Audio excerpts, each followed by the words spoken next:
Queridos, o tema, a gente vem tratando algumas questões ao longo das últimas semanas, e esse tema parece que ele foge um pouco daquilo que a gente vinha tratando tema a tema, mas ao mesmo tempo ele se encaixa no contexto integral das aulas de Escola Bíblica Dominical que estamos apresentando como conselho para a nossa igreja. E o tema de hoje, que me foi concebida a responsabilidade de compartilhar com os irmãos, é namoro, noivado, sexualidade. O que o Senhor prescreve para o seu povo. É interessante que, como igreja, nós enfrentamos esses desafios sobre namoro, como lidar com o namoro, como agir no noivado e como tratar as questões de sexualidade, principalmente num contexto de namoro. E o nosso objetivo hoje é fazer com que a gente desmistifique muito daquilo que a sociedade nos impõe, e inclusive trazendo reflexões para a própria igreja, mas ao mesmo tempo olhar para a palavra de Deus, extraindo princípios, respondendo questões como, por exemplo, será que namoro efetivamente se encontra prescrito na Bíblia, na palavra de Deus? Se não, quais são os princípios que nós devemos seguir como igreja? E o objetivo principal ao longo dessa aula é permitir que cada um, tanto como pais ou como jovens que estão vivendo os seus desafios dentro do seu contexto social, que possam entender o seu papel como igreja e agir em prol dos seus filhos ou permitindo que os seus filhos amadureçam na fé. Então, aqui, para a gente iniciar a nossa aula especificamente, existe uma vasta referência para a gente poder pensar a respeito do tema.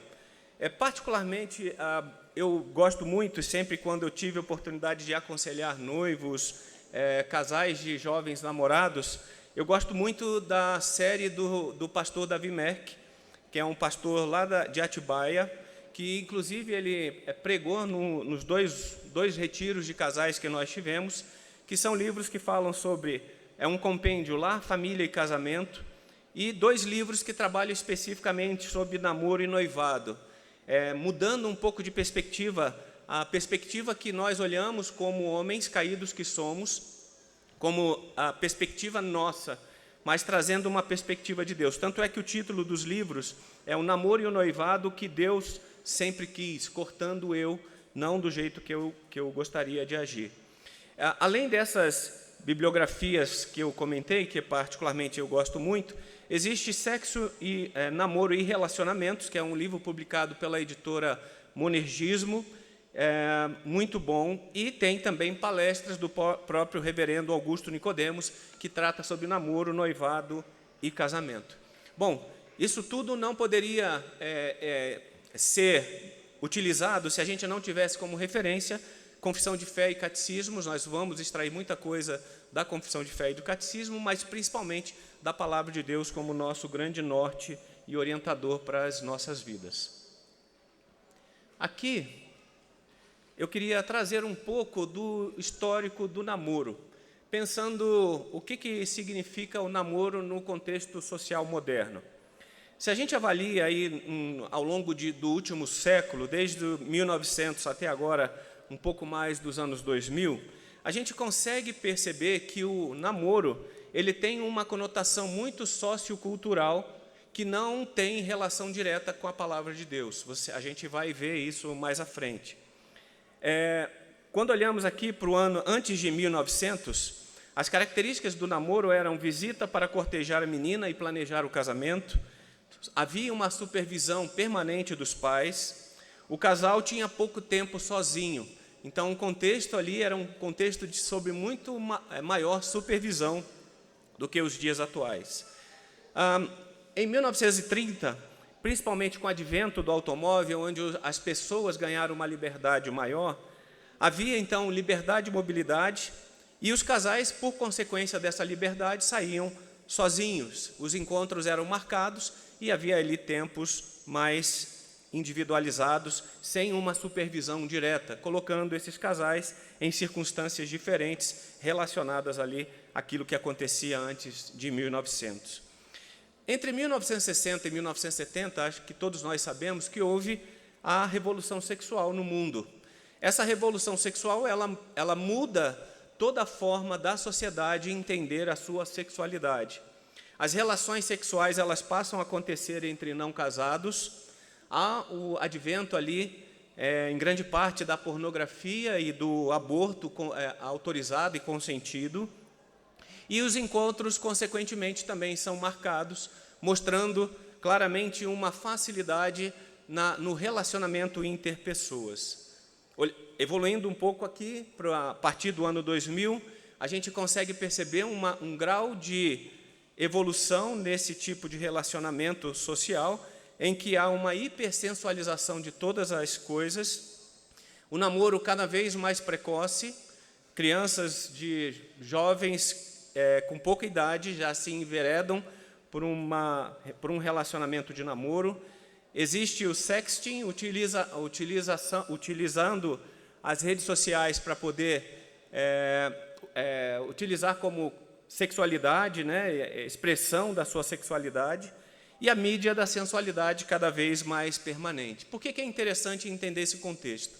Quando nós falamos do namoro, especificamente, é importante olhar que o namoro, ele acaba sendo, da forma como entendemos, ele está aderente a um contexto sociocultural muito forte que a sociedade vive, principalmente a sociedade apartada do Senhor, desde Gênesis capítulo 3, quando o homem decide tomar as suas próprias decisões autonomamente da vontade de Deus, aquilo é carregado e isso vem em uma crescente, mostrando que cada vez mais os relacionamentos em relação a namoro têm sido mais deteriorado no relacionamento entre as pessoas, dos sexos masculino e feminino. A Unesco apresentou uma estatística mostrando uma tendência cultural, e essa pesquisa foi realizada entre brasileiros de 11 a 24 anos, demonstrando que nessa idade há uma tendência cultural de relacionamentos cada vez mais breves e intensos, inclusive quanto à sexualidade, precocidade e ousadia dos primeiros relacionamentos. Quanto mais cedo o relacionamento acontece, consequentemente a intimidade ela vai sendo aflorada, o que vai colocando aquelas pessoas em uma situação cada vez mais íntima uns dos outros. A idade da primeira relação íntima das meninas, por essa estatística, é baseada em 15 anos de idade e dos meninos aproximadamente 14 anos de idade, ainda numa fase de pré-adolescência, onde há uma necessidade de amadurecimento muito grande, tanto em termos pessoais, quanto emocionais e, principalmente, no contexto da igreja, em termos espirituais. 50% dos adolescentes das grandes cidades brasileiras afirmam que os pais permitem que eles tenham relações sexuais, inclusive em suas próprias casas, demonstrando um grau de aculturamento dessa sociedade. E os filhos, nesse contexto, cada vez mais, eles não querem mais ser orientados pelos seus pais, querem ter mais liberdade, porque esse é o contexto em que eles são submetidos. Quando nós olhamos para todas essas questões, perdão, não passei o próximo slide, me perdoe. Quando nós olhamos para essa situação, é que eu estou passando pelo meu computador, só que os slides estão lá no computador de trás, me perdoem. Quando nós olhamos para todas essas questões, e principalmente como isso bate, inclusive, à porta da igreja, precisamos, então, como disse, olhar não para aquilo que o mundo nos impõe, mas como o Senhor nos orienta a lidar com essas situações. Por isso, Lamentações, capítulo 3, 21, nos mostra que devemos trazer à memória o que nos pode dar esperança, ou seja, o Senhor é que nos dá esperança para a sua igreja, de como os relacionamentos devem acontecer verdadeiramente. E aqui, pensando sobre trazer uma ilustração sobre o que significa isso, o próprio livro do pastor Davi Merck, ele traz uma referência ao edifício Palace 2. Acho que os mais antigos vão lembrar desse acidente, os jovens não, mas aconteceu no ano de 1998, no Rio de Janeiro, no bairro chamado Barra da Tijuca, que o prédio ele veio a desabar, parte dele do jeito que está aqui. Várias famílias, ou todas as famílias, perderam suas casas e, consequentemente, tivemos ali alguns óbitos nesse dia do acidente. O prédio desabou, aqui foi notícia pelo mundo como um todo, pelo Brasil afora, demonstrando ali que pessoas desapareceram, situações ruins aconteceram com aquelas famílias por conta de toda esse problema que aconteceu na própria edificação.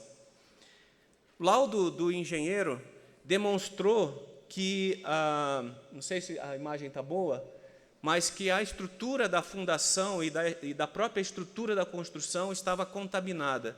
Aqui é uma imagem mostrando que o concreto ele estava misturado com madeira e outras coisas que fragilizaram ali a própria estrutura do apartamento que veio, do prédio, que consequentemente veio abaixo. O laudo do engenheiro, ele afirma que o prédio caiu devido à baixa qualidade da estrutura, ou seja, a base daquele prédio era ruim. Consequentemente, se não havia uma solidez na base daquele edifício, consequentemente, ruiria por conta das circunstâncias. Por que essa ilustração é interessante quando falamos de namoro? Porque para nós, como igreja, diante de um contexto social tão forte que nos impulsiona inclusive a tentar repensar o contexto do namoro, noivado e o próprio casamento dentro da igreja, para nós é importante nos firmarmos na base, naquilo que nós precisamos e que temos de melhor, que é a própria palavra de Deus. Porque se nós começarmos a flexibilizar a própria estrutura, a base, a qualidade daquilo que aprendemos, nós nos afastamos pelo nosso próprio pecado de autonomia, fazendo com que a base seja rota e, consequentemente, toda a estrutura desse edifício, do nosso edifício, também venha a ruir e a cair, tendo os prejuízos e as consequências que nós sabemos. Bom, então, diante da necessidade de olhar para as bases daquilo que somos como igreja, uma pergunta traz aqui a nossa reflexão: qual tem sido a qualidade do material que temos utilizado na nossa construção, na formação dos nossos jovens, seja eles pré-adolescentes, adolescentes ou da própria mocidade? Qual tem sido a base que nós temos utilizado como pais para educar os nossos filhos no caminho que verdadeiramente o Senhor nos impõe como líderes dos nossos lares? Será que estamos sendo corajosos para viver verdadeiramente a palavra de Deus diante dos seus princípios? Qual é o caminho que nós temos escolhido? Como eu disse um pouco na minha introdução, a Bíblia ela não endossa a nova ética sociossexual.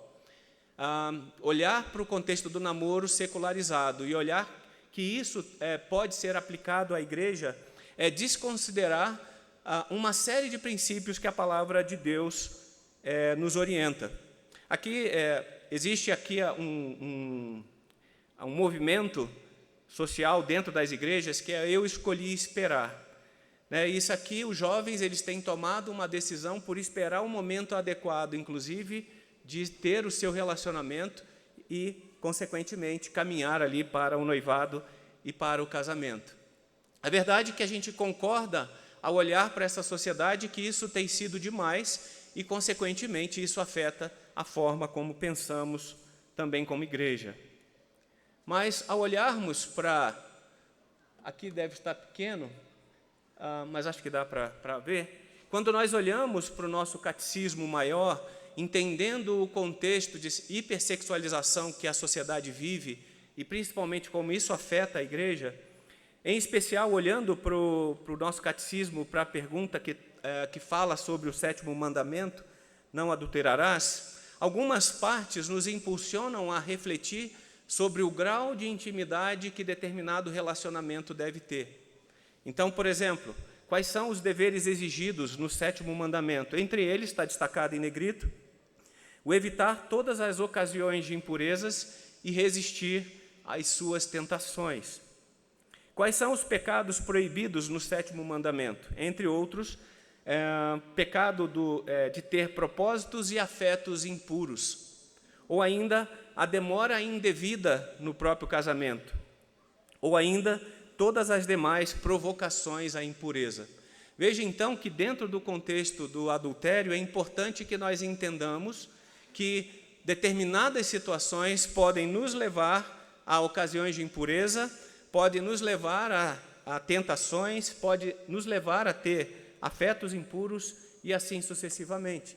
Precisamos, consequentemente, entender qual é a balança para entender quão longe é longe demais. Interessante aqui pensar no livro do pastor Davi.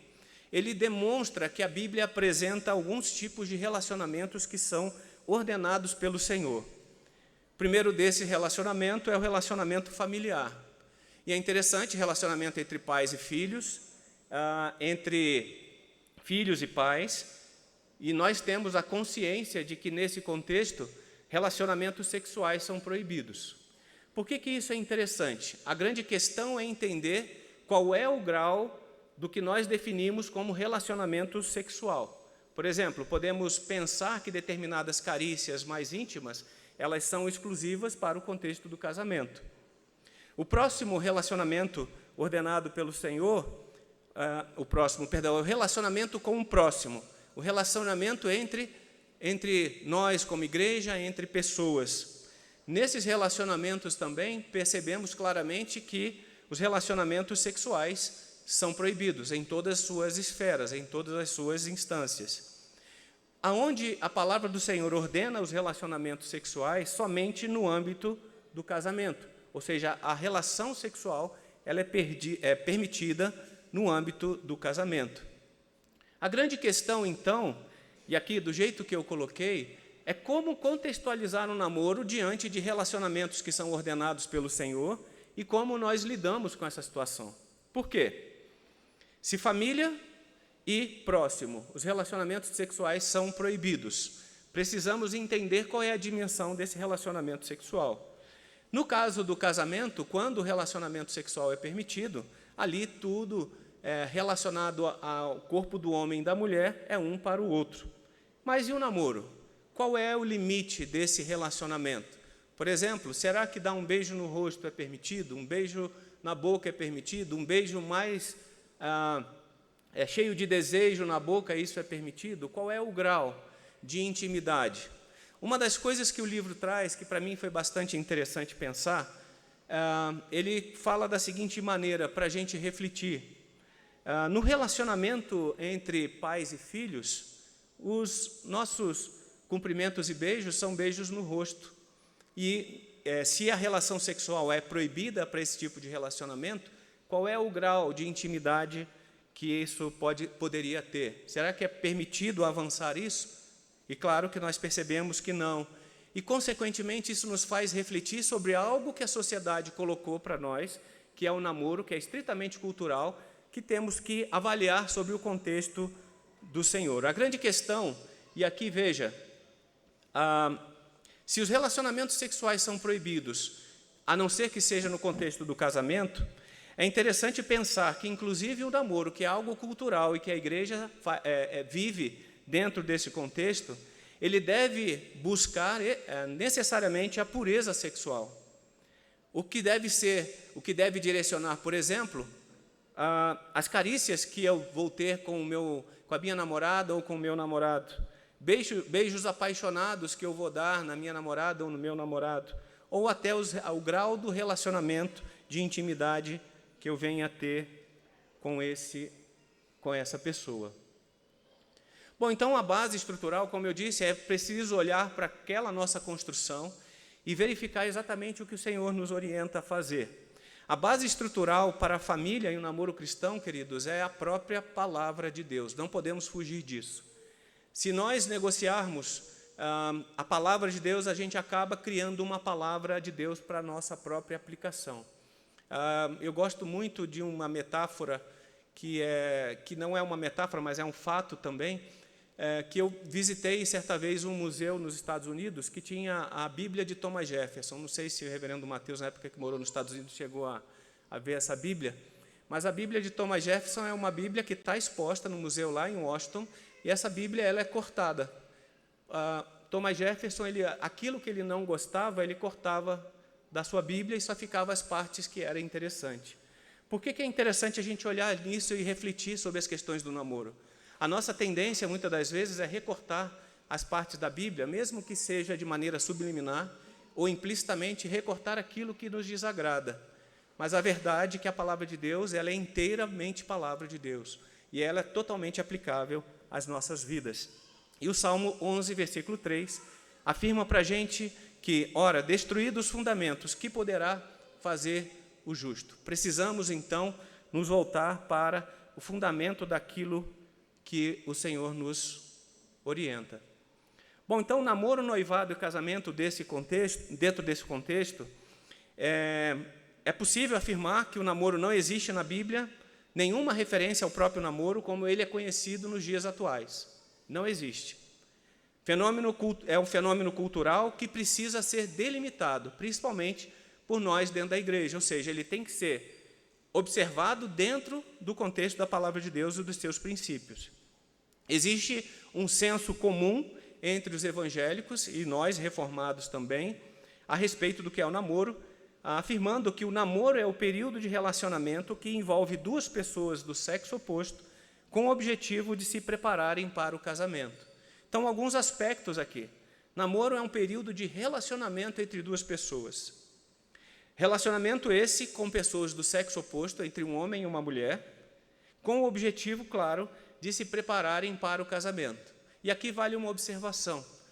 Pode ser que nesse relacionamento o casamento não aconteça. É possível, mas é importante que os casais de namorados eles tenham condições de entrarem no contexto do namoro sobre essa perspectiva, entendendo que há uma necessidade de amadurecimento pessoal, emocional, inclusive de ordem financeira, para que possa adentrar num relacionamento. Caso contrário, o que estará sendo feito, é outra coisa e não um namoro sob a ótica comum entre nós evangélicos.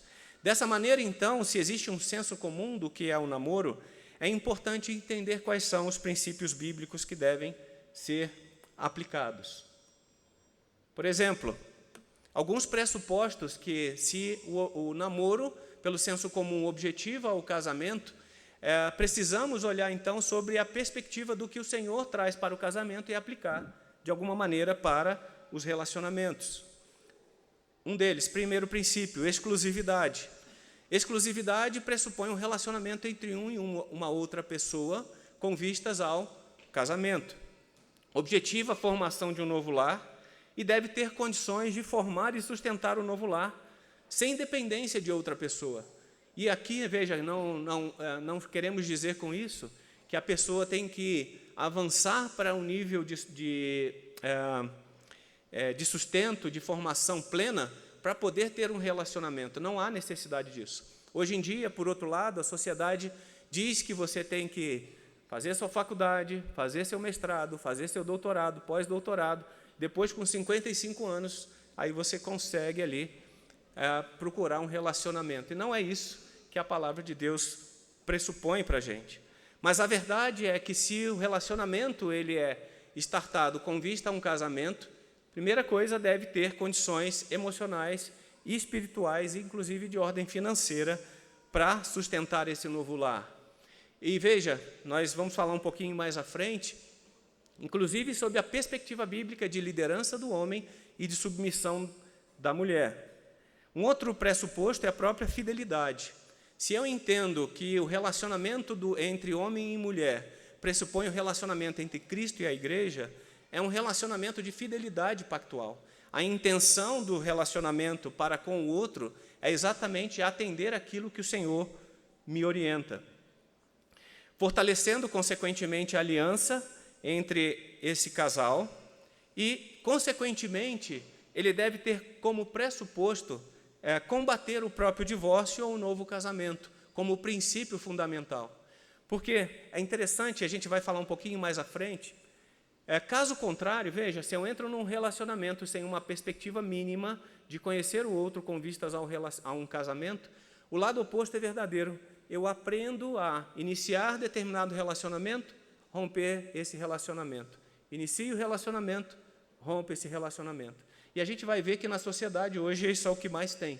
Vários relacionamentos fragmentados e que são ali conduzidos de maneira plena.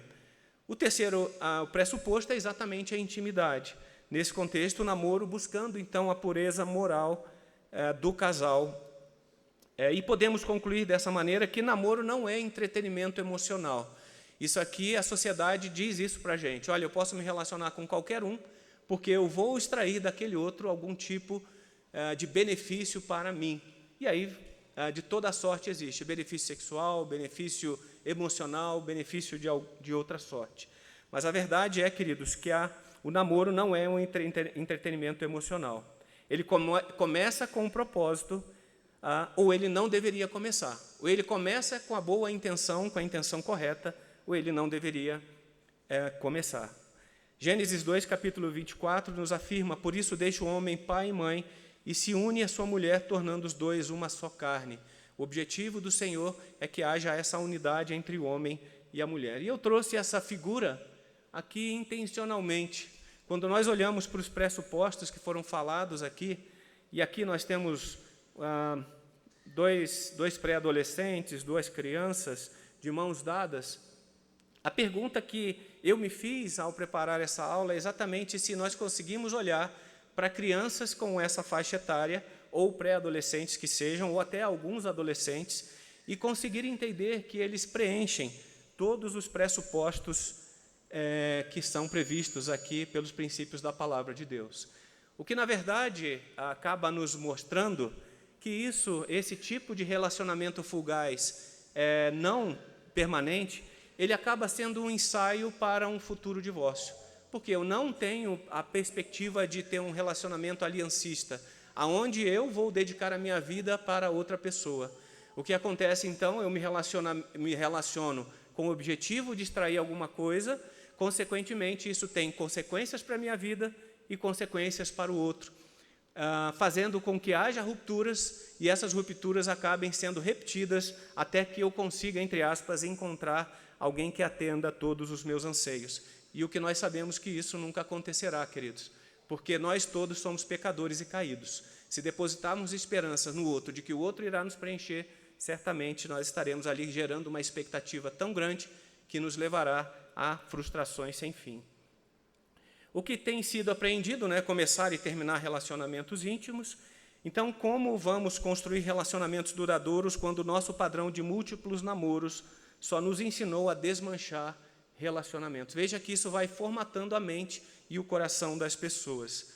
A Bíblia nos ensina em 1 Coríntios 10, 31, portanto, quer comais, quer bebais ou façais outra coisa qualquer, fazei tudo para a glória de Deus. Isso nos impulsiona a refletir que o namoro deve ser feito para a glória de Deus. Romanos 11, versículo 36, diz que, porque dele, e por meio dele, e para ele são todas as coisas.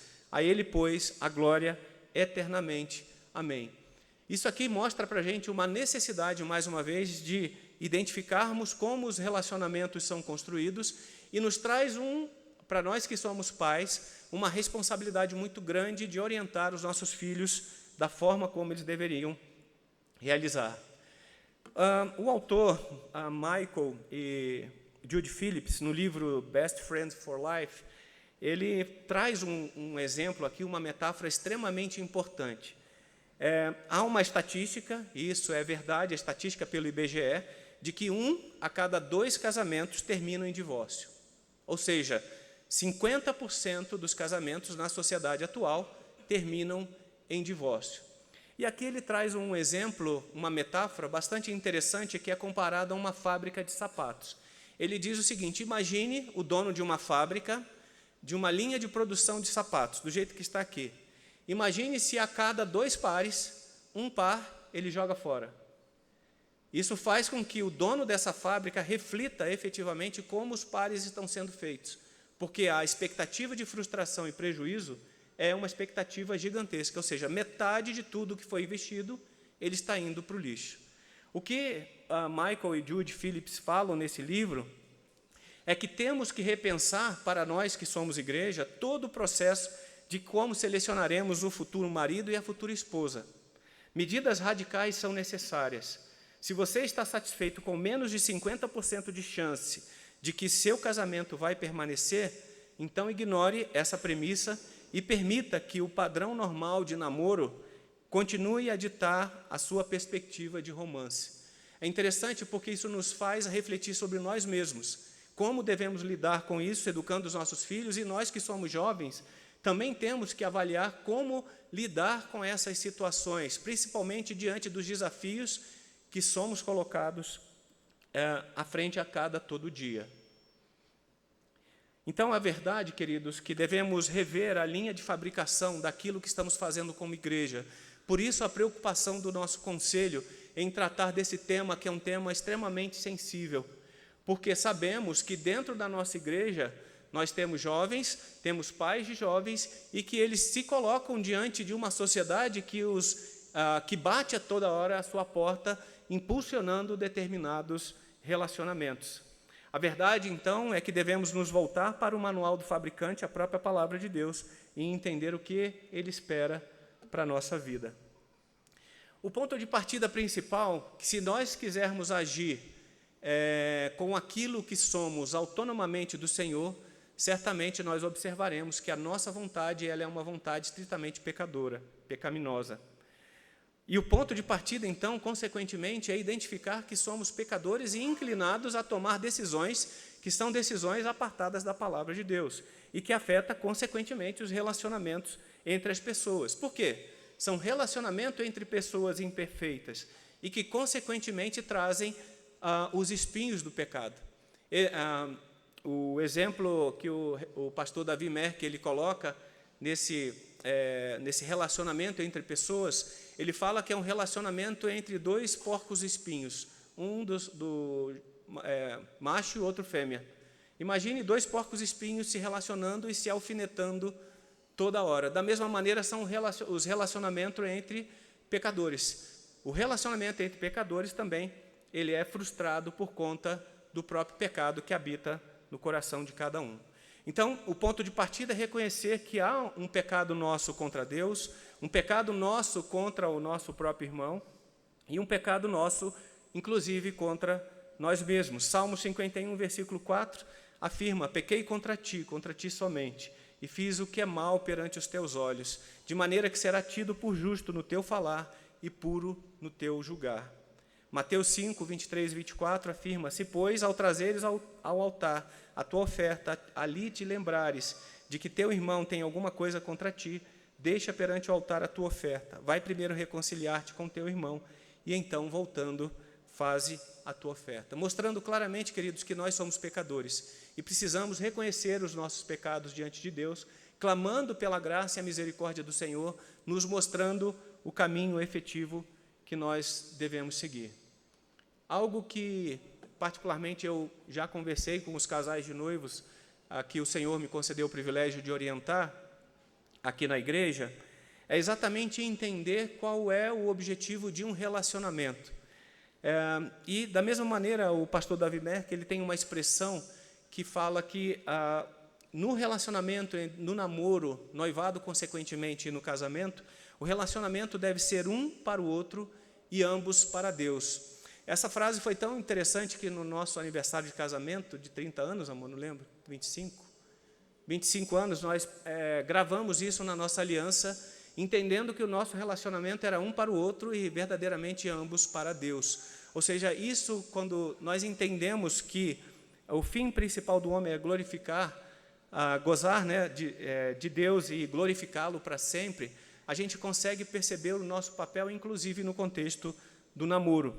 E nos faz questionar exatamente qual é o nosso propósito de vida. E olha que interessante, isso é tão amplo que impacta não somente a minha vida pessoal, mas o meu relacionamento, o noivado e, consequentemente, o namoro. O propósito de Deus, então, para o casal, namorado, noivos e casados, eu sempre digo que são os 3 R's: refletir, reproduzir e representar. Refletir, ou seja, refletir a imagem de Deus aqui na terra, espelhando quem Deus é na nossa vida. Consequentemente, isso tem o efeito de reprodução. eu espalho a imagem do Senhor pelo testemunho que eu dou aqui na terra. E, diante da minha reflexão e da minha reprodução, eu passo, então, a representar ser um embaixador do reino de Deus, mostrando claramente um relacionamento vertical que impulsiona o meu relacionamento horizontal. Eclesiastes 12, versículo 1, fala para nós: lembra-se do seu Criador nos dias da sua mocidade, mostrando claramente que o jovem não vive a parte disso. E ele deve olhar para a palavra de Deus, os seus pressupostos, e buscar nele satisfação, contentamento e, principalmente, fidelidade à vontade do Senhor. Ou seja, o propósito final do namoro é glorificar a Deus. Mesmo que tenhamos como objetivo nos relacionarmos para o casamento, a consequência, inclusive, dessa caminhada é para a glorificação do nosso Deus. Então, dessa maneira, a gente poderia questionar, porque se colocarmos efetivamente que o propósito final do casamento é somente, do namoro é somente o casamento, isso nos leva a refletir que se eu cumprir essa etapa até chegar ao casamento, está tudo perfeito. Mas se esquecermos claramente que o nosso objetivo é ser um verdadeiro adorador do Senhor, isso pode nos levar a frustrações sem limite. Na missão de adorar a Deus, o homem, sexo masculino, não era capaz de cumprir isso sozinho. Por isso, apartado da própria vontade de Deus. Mas o Senhor mostra que o relacionamento entre duas pessoas é algo previsto e prescrito por Ele. Não é bom que o homem esteja só. Far-lhe-ei uma auxiliadora que lhe seja idônea. Salmo 119, versículos 1 e 2 fala: bem-aventurados os irrepreensíveis no seu caminho, que andam na lei do Senhor. Bem-aventurados que guardam as suas prescrições e o buscam de todo o coração. Nesse contexto, irmãos, uma pergunta que nos traz a esse momento é como um namoro que visa única e exclusivamente a glória de Deus será diferente dos demais. Se pararmos para pensar, essa frase nos impulsiona a refletir qual é o nosso papel como um jovem, como um adolescente. Será que verdadeiramente, se mudarmos a forma de entender o namoro, principalmente sob a perspectiva da igreja, distante da perspectiva secular, será que isso efetivamente muda a forma do namoro e, consequentemente, isso traz glória para o Senhor?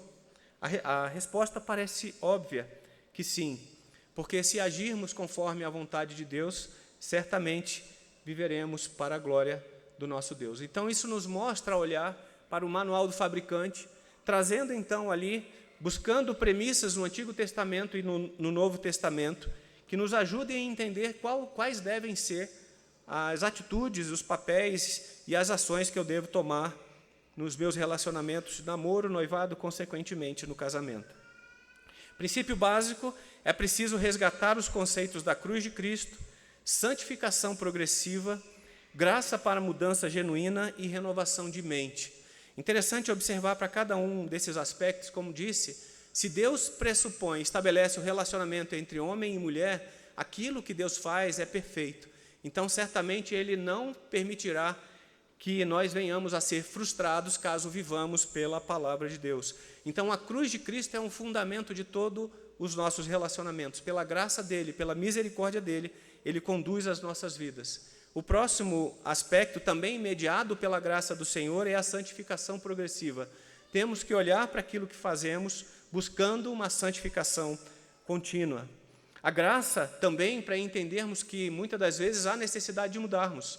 O mundo tenta nos impulsionar determinadas coisas, mas temos que ser ousados para viver na contramão daquilo que o mundo nos impõe. Eu lembro de um livro, Fausto, logo quando a gente, lá no passado, que falava da cultura, e esse livro falava era uma seta no sentido contrário, não sei se você lembra desse livro que você indicou, era o contra a cultura, e é exatamente a cultura tenta nos direcionar para um caminho, e o papel da igreja é exatamente ser contra a cultura, andando contra esse caminho. E, consequentemente, com essa perspectiva, mediado pela graça do Senhor, pela sua misericórdia, havendo ali, então, renovação de mente e mudança de comportamento no seio da igreja. Então, algumas perspectivas interessantes são trazidas a partir de histórias de casamento, dentro da própria palavra de Deus. Aqui são 3 histórias, o objetivo não é tratá-las em todos os seus aspectos, mas mencionar alguns aspectos. O primeiro deles é relacionamento entre Adão e Eva, segundo entre Isaac e Rebeca, e o terceiro entre Boaz e Ruth. No relacionamento entre Adão e Eva, ali previsto em Gênesis capítulo 1 até o capítulo 2, nesse relacionamento há os pressupostos de aliança, permanência e companheirismo, como a gente acabou de ler, por isso deixa o homem pai e mãe e se une à sua mulher, tornando-se os dois uma só carne, demonstrando que a intenção do Senhor é que o relacionamento ele deve ser aliancista, de permanência e continuidade e companheirismo. A história de Isaac e Rebeca mostra aqui a fidelidade de Deus e o poderoso agir de Deus para cumprir a sua promessa. Isso aqui é interessante também a gente pensar que existe aqui um conforto da própria vontade de Deus sobre a nossa vida.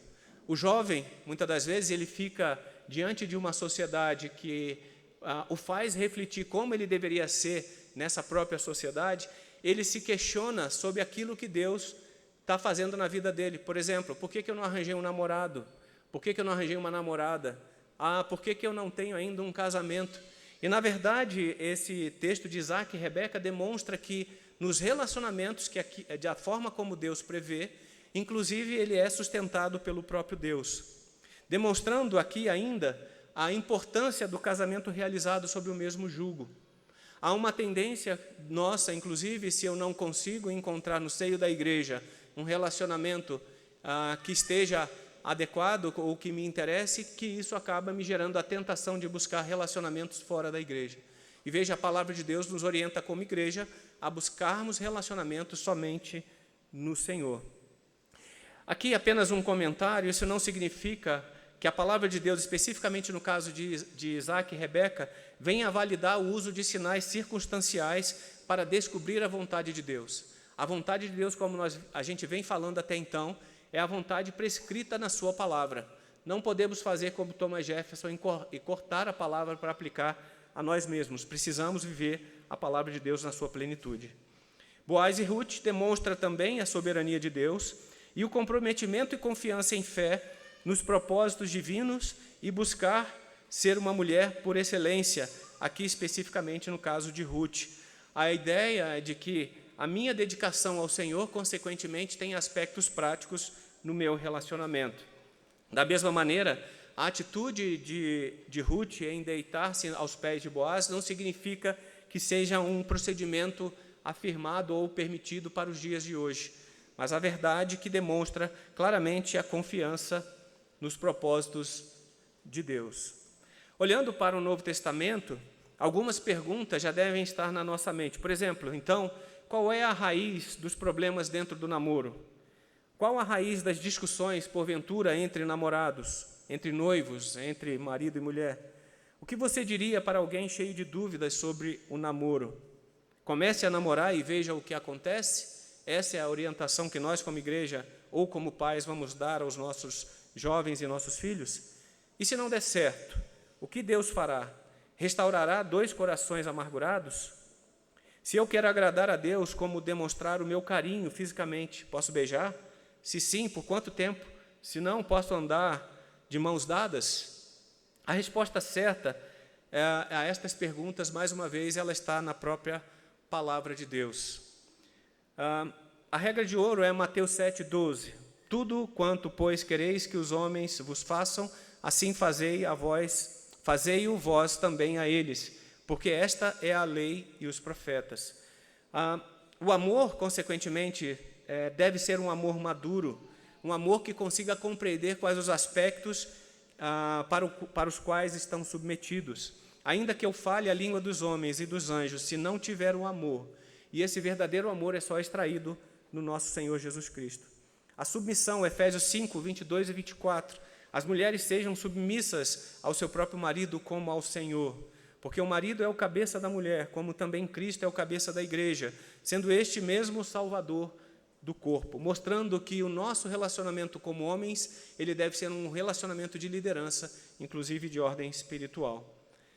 O serviço humilde, Filipenses 2, versículos 1 a 18, nada façais por partidarismo ou vanglória, mas por humildade, considerando cada um os outros superiores a si mesmo. E a própria comunicação, estimulando uma boa comunicação entre os relacionamentos, porque todos tropeçamos em muitas coisas. Se alguém não tropeçar no falar, é perfeito varão, capaz de refrear também todo o corpo. Ainda olhando para o Novo Testamento, é interessante observarmos que Cristo, ele nunca vinha com regras pré-estabelecidas, mas a grande questão que o nosso Senhor confrontava aquela sociedade, nos confrontava também, era exatamente com a questão do nosso próprio coração. Aqui, então, nos traz a reflexão de que o coração do problema ou da questão é a questão do próprio coração. Pureza e impureza não estão relacionadas simplesmente ao cumprimento ou não de regras. Seria muito fácil estabelecermos aqui 10 regras que sejam cumpridas pelos jovens e adolescentes. Mas, na verdade, isso é uma disposição do coração. Por isso que a primeira coisa que devemos fazer é tornar os nossos corações cada vez mais próximos ao Senhor. Deus esculpe a imagem de Cristo em nós por meio dos relacionamentos, inclusive. Ele vai utilizar o namorado ou a namorada para me fazer parecer mais com Ele, o noivo e a noiva, e o marido e a mulher. Consequentemente, o namoro é um deles e deve ser usado para a santificação da vida de ambos. Marcos, capítulo 7, versículos 20 a 23, diz: E dizia, o que sai do homem, isso é o que o contamina, porque de dentro dos corações dos homens é que procedem os maus desígnios, a prostituição, os furtos, os homicídios, os adultérios, a avareza, as malícias, o dolo, a lascívia, a inveja, a blasfêmia, a soberba, a loucura. Ora, todos esses males vêm de dentro e contaminam o homem. Então, nesse contexto, queridos, uma orientação e um alerta muito claro para nós pais, para nós jovens, para nós adolescentes é: na dúvida, não ultrapasse. Na dúvida, espere. Romanos 14, 23. Mas aquele que tem dúvidas é condenado se comer, porque o que faz não provém de fé, e tudo o que não provém de fé é pecado. Na dúvida, não ultrapasse. Se tem dúvida quanto ao início do namoro, espere. Busque aconselhamento com os líderes da sua igreja. Pastores e presbíteros estão disponíveis. Temos aconselhamento na igreja. Então, se há dúvida de como aplicar, como entrar no namoro, busque aconselhamento. Tem dúvida sobre o nível de carícias? Não avance. Também busque conselhos, busque orientação dos líderes da sua igreja, dos seus próprios pais. Possui dúvida se determinada situação é pecado ou não? Não avance, é o nosso alerta para vocês. Isso basta, queridos? Não. A verdade é que, se eu simplesmente olhar para esses não na minha vida, certamente eu vou estar criando regras que elas não são duradouras. Eu preciso, então, olhar para a Bíblia e, como casal, buscar biblicamente, estudar biblicamente sobre o assunto, além de buscar orientação. Então, numa escala de orientação que nós trazemos, os pais em primeiro lugar, os pais devem buscar orientação na palavra de Deus e aplicar aos seus filhos. Consequentemente, os líderes da sua igreja, presbíteros, pastores, diáconos e aqueles que realizam o aconselhamento, estamos disponíveis aqui para orientar da melhor maneira possível. Decisões com dúvida sobre a natureza pecaminosa de alguma atitude já são em si pecado de violação da própria consciência. Quem ama, espera. E aqui, então, observando para a questão da sexualidade, o sexo é exclusivo no contexto do casamento. Intimidades, carícias e outros tipos de carícias fora do casamento representam um padrão centralizado em seus próprios desejos. Ou seja, eu quero me divertir, consequentemente, eu vou buscar alguém que forneça esse grau de divertimento. Um propósito maior do relacionamento cristão é o de agradar a Deus, como nós já falamos, e o casamento, ele é espelhado no relacionamento de Cristo com a sua igreja. O texto bíblico afirma: grande é este mistério, homem e mulher são desafiados a um padrão que excede em muito o padrão do mundo. Se hoje somos cristãos verdadeiramente, nós somos desafiados a viver além da expectativa do próprio homem. O namoro, nesse contexto, deve apontar para os objetivos cristãos e bíblicos. 1 Coríntios 7, 1 a 14. Quanto ao que me escrevestes, é bom que o homem não toque em mulher, mas por causa da impureza cada um tem a sua própria esposa e cada uma o seu próprio marido. O marido conceda à esposa o que lhe é devido e também, semelhantemente, a esposa ao seu marido. A mulher não tem poder sobre o seu próprio corpo e sim o marido, e também, semelhantemente, o marido não tem poder sobre o seu próprio corpo e sim a mulher. É por isso que também, segundo a 2 Coríntios 9, é por isso que também nos esforçamos, quer presentes, quer ausentes, para lhes sermos agradáveis. Efésios 5, 22 a 33, apresenta: as mulheres sejam submissas ao seu próprio marido, como ao Senhor, como já foi falado aqui. E, consequentemente, veja os riscos que existem em determinados relacionamentos. A própria defraudação, criar expectativas e intenções que elas vão ser frustradas. E, consequentemente, se não tivermos atenção, isso gera frustração para o outro, defraudando a outra pessoa. Se eu sou um namorado e gero expectativas inadequadas na namorada, isso vai realizar uma defraudação nas expectativas dela e vice-versa, mostrando que claramente devemos olhar para isso, para esse tipo de relacionamento, atentando para o nosso próprio limite. Ninguém deve prejudicar o seu irmão no contexto de relacionamento, seja no namoro ou na própria sexualidade.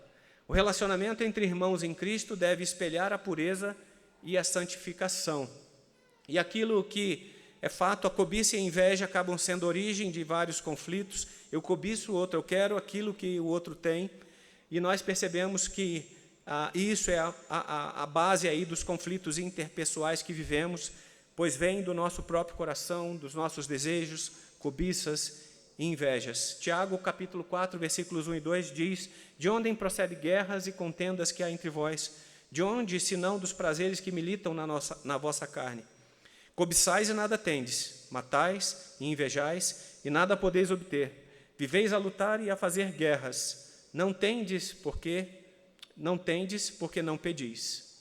E 1 Tessalonicenses, capítulo 4, diz: finalmente, irmãos, nós vos rogamos e exortamos no Senhor Jesus que, como de nós recebestes, quanto à maneira porque deveis viver e agradar a Deus, e efetivamente estáis fazendo, continueis progredindo cada vez mais, porque estáis inteirados de quantas instruções vos demos da parte do Senhor Jesus. Pois esta é a vontade de Deus, a vossa santificação, que vos abstenhais da prostituição, que cada um de vós saiba possuir o próprio corpo em santificação e honra, não com um desejo de lascívia, como os gentios que não conhecem a Deus, e que nesta matéria ninguém ofenda nem defraude a seu irmão, porque o Senhor contra todas estas coisas, como antes vos avisamos e testificamos claramente, é o vingador, porquanto Deus não nos chamou para a impureza, e sim para a santificação.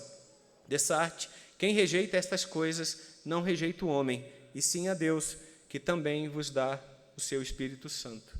E aqui é o último slide dessa manhã, faltam 2 minutinhos. O meu objetivo não é passar por todos eles aqui, acredito que não esteja muito bem, mas aqui esse material vai ser enviado para a igreja, buscando os 3 autores que são autores de referência no estudo sobre namoro, noivado e casamento, pastor Davi Merck, reverendo Augusto Nicodemos e Tiago Abdala, pela editora Monergismo. Nós podemos perceber uma similaridade de entendimento, mesmo que não haja uma prescrição absoluta na palavra de Deus. Como eu disse, é um senso comum entre as igrejas a forma de perceber o namoro. Então, a visão sobre o namoro é uma preparação intencional para o casamento. Não há ensino bíblico direto, mas o namoro deve seguir os princípios do casamento. Namoro deve ser intencional, teocêntrico e com propósito definido. O propósito final é o casamento que vá glorificar a Deus. Propósito final, segundo Augusto Nicodemos, santificação, pureza e compromisso com Deus e com o seu próximo. E Tiago afirma que o propósito final é glorificar a Deus e conformar-se à imagem de Cristo. Limites físicos e pureza trazido pelos autores. Davi Merck recomenda abstinência sexual até o casamento. O reverendo Augustus defende o namoro sem contato físico íntimo, evitar qualquer estímulo sexual. O pastor Tiago afirma que a definição clara dos limites, deve haver uma definição clara dos limites físicos, a pureza sexual sendo a prioridade no relacionamento. Deve haver o envolvimento da família e da igreja, inclusive sob o contexto de prestação de contas. Pais, pastores devem acompanhar o namoro e o noivado. Importância para os jovens de ouvir os seus pais e a sua liderança espiritual e crerem que aquilo que tanto os pais como a liderança têm falado e orientado é baseado na própria palavra de Deus. E o pastor Tiago, família e igreja devem ser ativamente envolvidas no processo. A comunicação no relacionamento deve ser no foco na construção da amizade, porque se estamos construindo relacionamentos duradouros, que durem 40, 50, 60 anos, nós precisamos construir uma amizade baseada no respeito e no diálogo. Isso começa no próprio namoro. Para o reverendo Augustus, a boa comunicação é essencial. Valorizar o diálogo direto e pessoal é muito importante. E o pastor Tiago diz que discutir princípios de fé, planos de vida e visão espiritual é extremamente importante. Eu vou entrar no relacionamento. Veja que, será que efetivamente aquele jovem ou aquela jovem pensa como eu, em termos, por exemplo, de filhos? Pensa como eu em termos de confessionalidade? Pensa da mesma maneira que eu em termos de vida cristã? Isso tudo é importante, inclusive para a construção. Muitas das vezes eu sou impulsionado pelas situações sem trazer essa reflexão. Qualidade exigidas dos envolvidos, maturidade emocional e espiritual. Homens devem ser aptos para liderar com amor, mulheres devem ser aptas a serem submissas e piedosas. O reverendo Augustus, deve haver para o relacionamento maturidade, domínio próprio e amor genuíno. E o pastor Tiago, a mesma fé, maturidade espiritual, afinidade teológica e objetivos de vida alinhados. Aconselhamento e discipulado, então, como eu já disse, isso incentiva o acompanhamento pastoral durante todo o processo, e nós aqui, como conselhos, estamos disponíveis para poder prover o aconselhamento devido. Deve buscar, inclusive em crentes maduros. Muitas das vezes eu não consigo conversar com um pastor ou com um presbítero, mas existem crentes mais maduros na sua igreja, que já têm uma trajetória e que sabem como lidar com essas fases do namoro. Aconselhamento bíblico, discipulado e supervisão espiritual constante. É importante para que os namorados habituem-se a prestar contas, porque isso é a linha que divide a impureza da pureza também. Base teológica, princípios práticos com forte fundamento nas epístolas paulinas e nos livros de sabedoria. Augusto Nicodemos fala sobre exposição exegética de textos como Provérbios, Tiago, Efésios e 1 Tessalonicenses, e o pastor Tiago fala sobre a forte ênfase reformada com o uso de Romanos, 1 Coríntios, Colossenses e Provérbios. E a advertência central, para finalizar esse comparativo entre os principais autores que fundamentam essa aula, a advertência central que os autores nos colocam não devemos trivializar. Aqui aconteceu alguma coisa no computador. Não devemos trivializar o namoro, levar com seriedade o compromisso que estamos assumindo. Não brincar com emoções, nem se entregar à paixão. Priorizar a santidade. Namoro sem propósito, consequentemente, é pecado. Brincar com sentimentos é desonesto diante de Deus. Aqui são 12:03. Eu vou só passar o último slide, se tivermos alguma pergunta. Aqui é apenas versículo 12, o capítulo 12, versículos 1 e 2, é um versículo que fala sobre a renovação da nossa mente, à luz da palavra de Deus. O texto diz: rogo-vos, pois, irmãos, pelas misericórdias de Deus, que apresentei o vosso corpo por sacrifício vivo, santo e agradável a Deus, que é o vosso culto racional. E não vos conformeis com este século, mas transformai-vos pela renovação da vossa mente, para que experimenteis qual seja a boa, agradável e perfeita vontade de Deus. Que Deus nos abençoe como igreja. Ainda temos aqui pelo menos 1 minuto ou 2 minutos para alguma pergunta. Não sei se temos alguma pergunta que seja feita. Não temos nenhuma pergunta. Quer fazer oração, reverendo? Final? Talvez fazer algum comentário adicional? Se eu quiser vir aqui. Acho que quer vir o microfone lá? Eu só ia fazer um comentário que, se a gente pensar sobre esse assunto, nós como pastores e presbíteros, a gente lida muito com esse assunto, né? Mas muitos de nós teve uma experiência muito frustrante quando a gente foi crescendo sobre esse tema, porque parece que a religião traz uma abordagem sobre o assunto do namoro, noivado e casamento de forma muito cruel. Parece que a sociedade tem um impulso, aí a religião vem para proibir todos os impulsos. Quando o assunto é namoro, a igreja é vista muitas vezes como uma grande vilã, porque ela impede que as pessoas sejam verdadeiramente felizes. Elas querem ser felizes, mas a igreja é a vilã. Os pais são os vilões dessa história. Mas isso acontece, e eu acho que tem uma culpa nossa como igreja. Eu vou explicar qual que é, de forma bem sucinta. Muitas vezes a gente legaliza as regras do namoro, mas a gente não conta o porquê o namoro, na verdade, e o noivado e o casamento é uma história em que o jovem deveria ter o seu coração capturado pela ideia de que Deus tem que ser o centro dessa história. E de que o namoro, o noivado e o casamento estão contando uma história muito maior do que o próprio relacionamento. A história do prazer de Deus e seu povo. Veja, ali o texto que a gente leu de 1 Tessalonicenses 4, ele é um texto para mim central. E ele vira e fala assim, a vontade de Deus para a nossa vida é a santificação. E a gente só ouve nesse texto de que Deus não quer que a gente seja feliz. Mas, na verdade, santificação, esse é um problema nosso, tá, meus irmãos? Normalmente, a culpa é nossa. Quando a gente fala sobre santificação, a gente fala sobre uma lente negativa. Santificação é uma coisa ruim, é uma coisa proibitiva. Não é isso que a Bíblia fala. Santificação é sermos como Cristo. É encontrar o nosso prazer e o nosso coração ser totalmente capturado pela alegria e pelo prazer do Senhor. Isso é a santificação.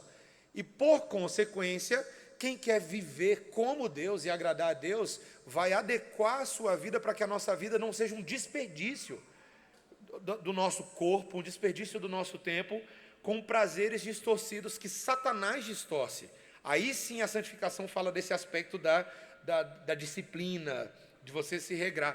Mas a santificação é um chamado a nos deleitarmos no Senhor. E se os casais de namorados entendessem isso, eles veriam a regra do namoro como um grande prazer e não como um grande fardo e um sofrimento em que a igreja quer me impedir de ter sexo antes do casamento e por aí vai.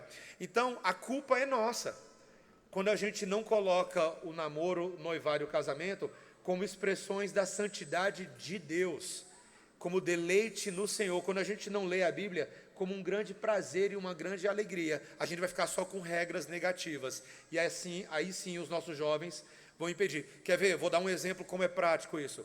Os jovens não querem conversar sobre esse assunto com os pais. Por quê? Porque toda vez que os pais vão conversar esse assunto com os jovens, é só não, não, não, não, não, não, não, não, não. Mas santidade não é só não. E a alegria, e o prazer, e o compartilhamento da vida. Como o pai não se prontifica a conversar com o filho dessa forma, o filho não quer saber do pai. O filho só quer procurar aqueles que vão, na verdade, confirmar e afirmar prazeres tortos no relacionamento. Então a culpa muitas vezes é nossa, meus irmãos. A culpa é da igreja, dos pastores, presbíteros e pais, quando nós não falamos de santidade como uma alegria e como um chamado, e só falamos de regras proibitivas. Isso é legalismo, isso não é evangelho. O evangelho é um convite a nos deleitarmos no Senhor. E se nós aprendermos a viver assim, os nossos filhos vão ver isso em nós e vão querer também descobrir esse prazer quando eles virem nos nossos próprios relacionamentos alegria, prazer e santidade. Então eu só queria deixar essa palavra pastoral para a gente poder ter essa ênfase na abordagem desse assunto, tá bom? Posso fazer uma oração? Vamos orar então. Vamos ficar de pé para a gente orar e terminar essa aula?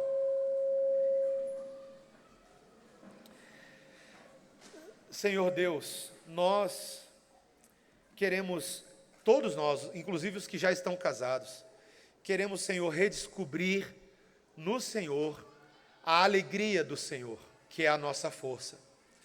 Nós queremos contar a bela história do relacionamento de Cristo e a sua noiva, a igreja. Cristo tem prazer em nós, e a igreja deve ter prazer em Jesus. Quando nós lemos o livro de Cantares, nós vemos ali um relacionamento que transborda de alegria, um relacionamento cheio de prazer e de santidade, um relacionamento centrado em Deus, o desejo de apontar para Deus. Senhor, nós queremos que a nossa mente, o nosso coração, como o presbítero Alex explicou, sejam transformados, para que nós não nos conformemos com pouco, com as migalhas que esse mundo nos oferece, esse falso prazer, que é centrado muito mais em objetificar as pessoas, e transformar as pessoas em objeto do nosso prazer egoísta. Senhor, nós queremos aprender a servir, e encontrar a alegria no serviço. Queremos ensinar os nossos jovens a amar a Deus em primeiro lugar, para que possam, quando pensarem em namoro, quando pensarem em noivado, quando pensarem em casamento, eles pensem em maneiras de expressar a alegria do Senhor, o desejo e o prazer do Senhor. Senhor, se isso acontecer, certamente os namoros deles vão voluntariamente buscar agradar a Deus, adequando-se à Bíblia, não como regras frias, mecânicas e proibitivas, mas como regras que expressam teu grande amor por nós. Nós queremos que o mundo conheça este prazer também quando a igreja exibir casamentos e namoros e noivados cheios de alegria, cheios de santidade, Senhor. Ensina-nos a viver isso. E, Senhor, nós sabemos que isso não tem como proceder de nós, porque às vezes o que nós temos para oferecer um ao outro é muito pouco. Mas se o Senhor derramar e outorgar o amor do Espírito sobre nós, a igreja será um reflexo disso. Nós seremos uma igreja vibrante, cheia de alegria para oferecer. Ó Senhor, nós rogamos que o Senhor avive a Tua obra em nós, que o Senhor desperte a nossa mente e o nosso coração, e é assim que nós possamos conversar essas coisas entre nós, falando entre nós com salmos, hinos e cânticos espirituais, e dando ouvidos à boa e maravilhosa vontade do Senhor. Esta é a nossa oração, Senhor. Faz isso em nós. É o que pedimos, é o que clamamos ao Senhor, em nome de Jesus. Amém. Amém. Deus abençoe.